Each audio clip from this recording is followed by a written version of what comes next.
causou o desastre marítimo naval mais custoso da história, né? Caramba. Titanic, pô, eu falo Titanic, mas não foi. E nessa época aí, o Hitler já era o que comandava lá Já, a Alemanha, né? já. Qual que foi o que o Hitler fazia? Tem até uma pergunta legal aqui do Matheus aqui, ó, Sim. que ele mandou.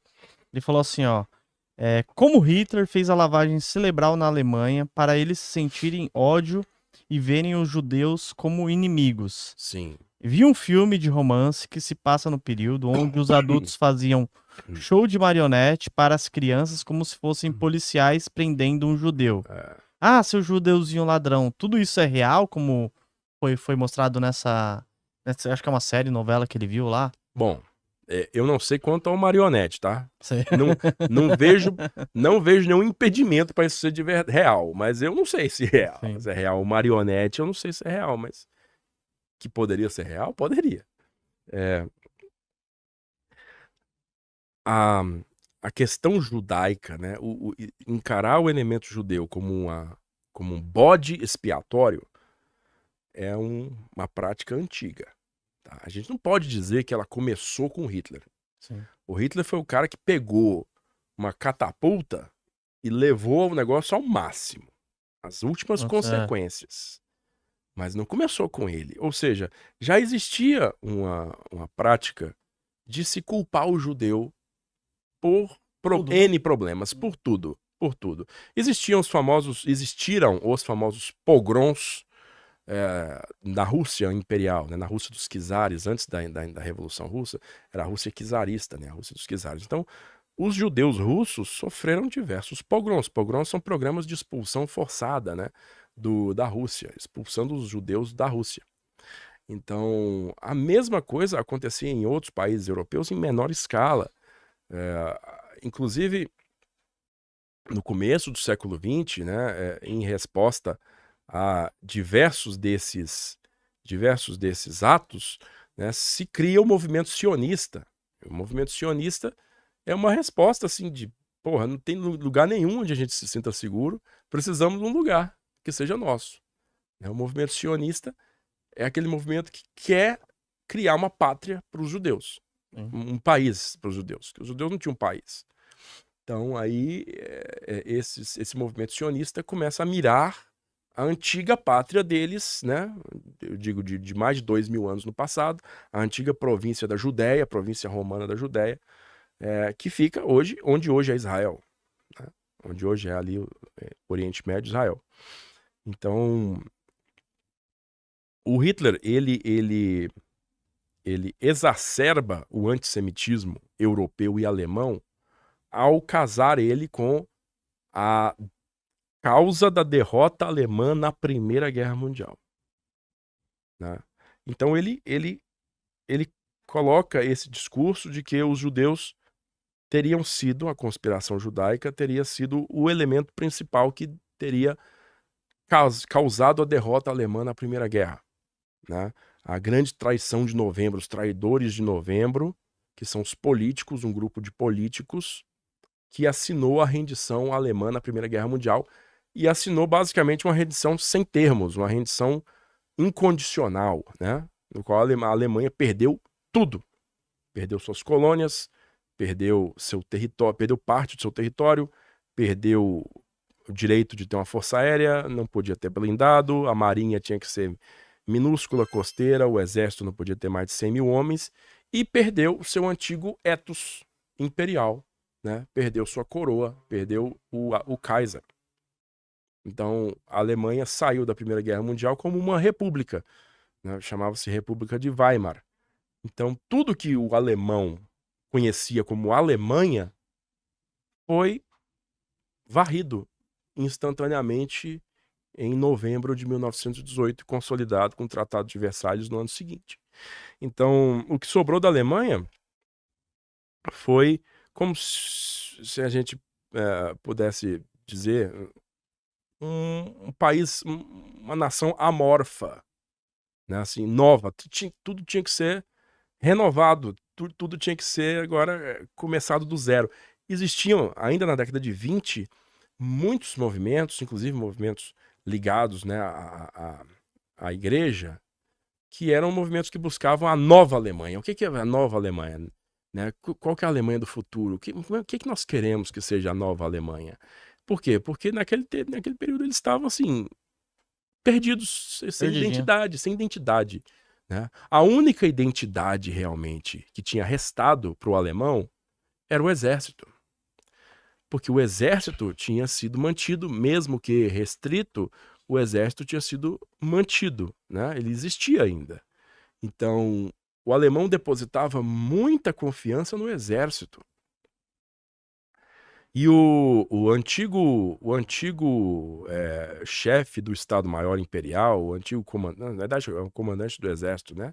Do Kaiser, que era o Marechal Paul von Hindenburg, que já era uma figura assim idosa, né, no final dos anos 20, começo dos anos 30, figura idosa mesmo. O Hindenburg foi eleito presidente da República de Weimar, presidente. Só que essas repúblicas europeias, elas todas são parlamentaristas, né? Não é igual no Brasil. Sim. Você tem um presidente da República, que é o chefe do executivo, e o chefe do Estado, junto, a mesma pessoa. Sim. Não. Lá você tem um presidente, no caso, né, das repúblicas europeias, um presidente que é o chefe de Estado, e você tem um primeiro-ministro, que é o chefe do governo, chefe do executivo. E o primeiro-ministro na Alemanha se chama Kanzler, em português, chanceler. Chanceler. Para nós aqui, chanceler é o ministro Sim. de Relações Exteriores, né? O ministro do Itamaraty, que é o nosso chanceler. Mas lá é o chanceler é o primeiro-ministro. Então, esses primeiros ministros, né, têm que ser formados, eles têm que ser eleitos pelo parlamento. O parlamentarismo é assim, você elege o legislativo, você elege o deputado, você vota no deputado, não é isso? A maioria, ou seja, aquele partido que você votou tem que ter maioria, mais de 50%, né, para poder nomear o primeiro-ministro. Você não vota diretamente no primeiro-ministro. E os partidos normalmente, um partido normalmente não alcança 50%. Ele tem que fazer coligações para poder alcançar os 50%. O problema é, muitas vezes isso não acontece. Esses partidos não conseguem conversar, não conseguem coligar, eles não conseguem entrar em acordo. Então entra num deadlock, entra num travamento do governo. A Alemanha estava passando por isso. Em 32, 31, 32, estava passando por isso. Então houve a eleição de 1932 e o Partido Nazista, que é o Partido Nacional Socialista dos Trabalhadores Alemães, né? Esse partido ele vinha ganhando cada vez mais votos, né, porque é um partido que prometia uma saída para o problema que eles tinham, prometia uma saída para a restauração da grandeza da Alemanha, e também tinha toda uma questão do enfrentamento, né, dos problemas nacionais, que, de acordo com o discurso do partido e do Hitler em particular, estava centrado no problema dos judeus. Os judeus são os grandes inimigos aqui.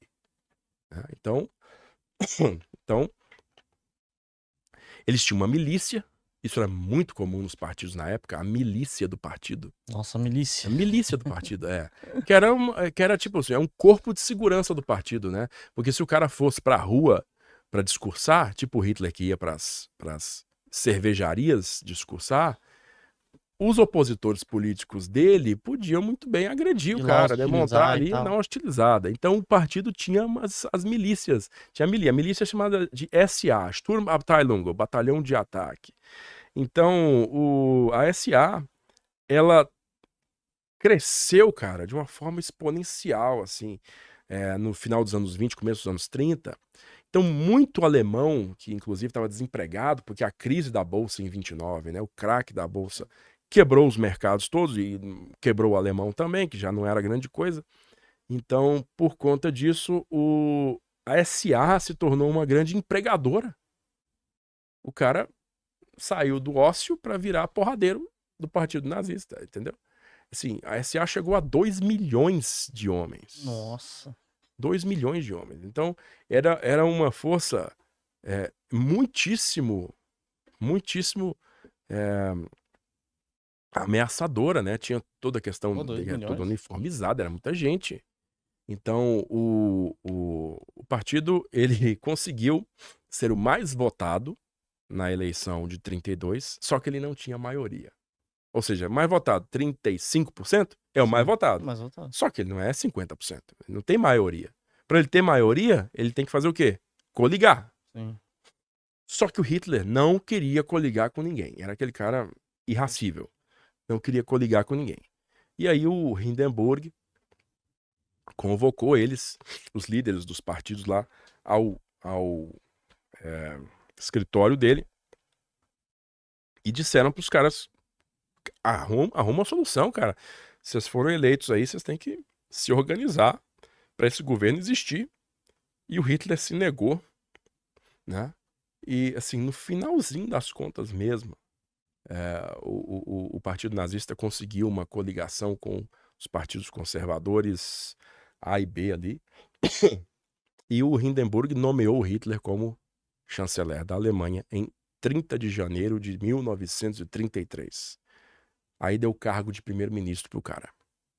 Entendeu? Forma o governo aí agora. Ele formou. E como que ele convencia as pessoas, assim? Era falando que ele ia formar uma grande Alemanha? Basicamente prometendo as melhorias, né? Prometendo a melhoria que mais importa para a pessoa. Né? O que mais importava pro alemão? Né? Tinha uma questão de sobrevivência, claro, né? Do cara restaurar um padrão mínimo de vida, de dignidade. Sim. Que aí é questão de alimentação, né? Saúde, trabalho. Mas também tinha aquela questão do nacional. Tinha aquela questão da Alemanha como Estado, que tinha sido desfeita, né, no final da Primeira Guerra. Então, aí ele prometeu isso tudo e foi ganhando simpatia de A mais B mais C mais D e foi ganhando também financiamento de grandes atores estatais, né, grandes atores na indústria, todos, basicamente, da antiga aristocracia alemã também, né?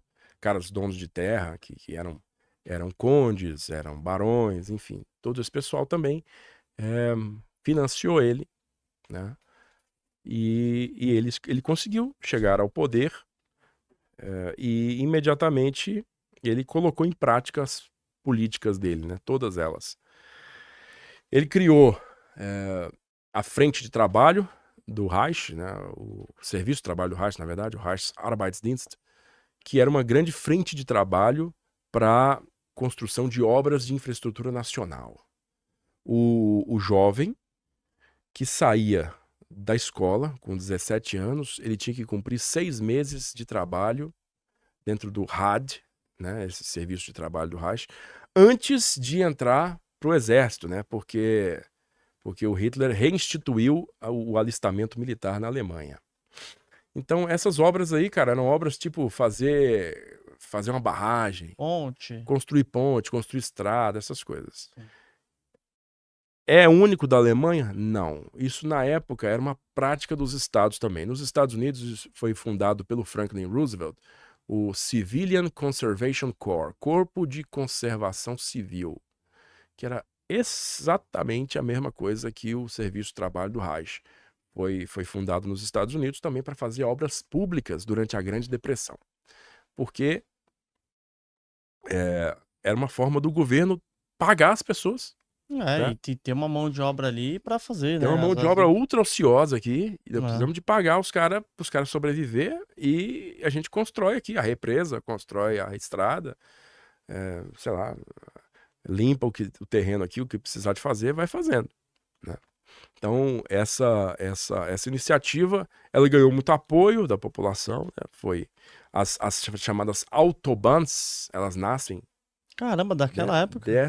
Desse período aí, elas nascem desse período aí, as Autobahns, né, que ainda hoje, né, são um padrão para autoestrada no mundo inteiro, né?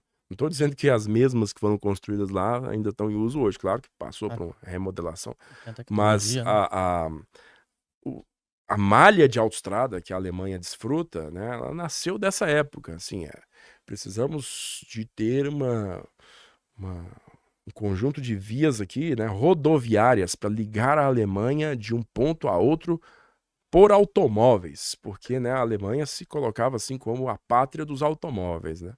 Mercedes-Benz, a BMW, todas essas, a Volkswagen, que foi criada pelo próprio Hitler, né? Nossa. Volkswagen é o carro do povo. Volkswagen, carro do povo.